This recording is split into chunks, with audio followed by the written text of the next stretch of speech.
Have you ever considered that the simple utensil you hold in your hand was once a symbol of sin, a tool of the devil? An object so scandalous it was forbidden by the highest religious authorities.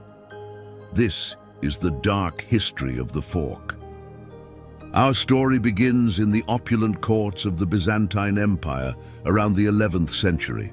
There, a golden two-pronged instrument first appeared, used by nobility to delicately lift food to their mouths, a sign of refined status.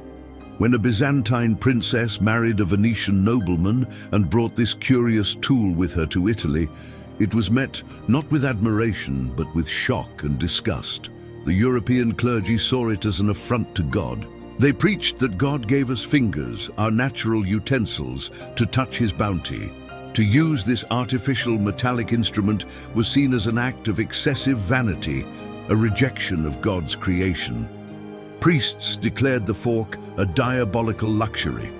When the Byzantine princess tragically died of the plague, religious leaders claimed it was divine punishment for her sinful and unnatural way of eating. This condemnation echoed across Europe for centuries. In France, the fork was openly mocked, seen as an effeminate and pretentious oddity. People who used them were ridiculed, their piety questioned. It was an instrument for the damned, a tiny trident mirroring the devil's own. For nearly 500 years, this humble utensil remained mired in suspicion and religious dogma. It wasn't until the Renaissance, with its flourishing arts and a renewed interest in etiquette and refinement, that the fork began its slow journey toward acceptance. Italian courts, always at the forefront of fashion, cautiously reintroduced it. Slowly, meticulously, the perception began to shift. The practicality of keeping one's hands clean, especially with the elaborate ruffled collars of the era, started to outweigh the old superstitions.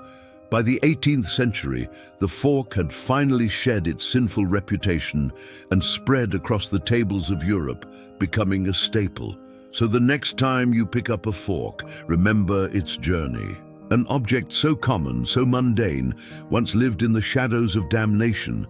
It serves as a strange and powerful reminder that even the most ordinary things in our lives can have extraordinary and often dark beginnings. It makes you wonder what else we take for granted, whose history is just waiting to be uncovered. Thanks for watching.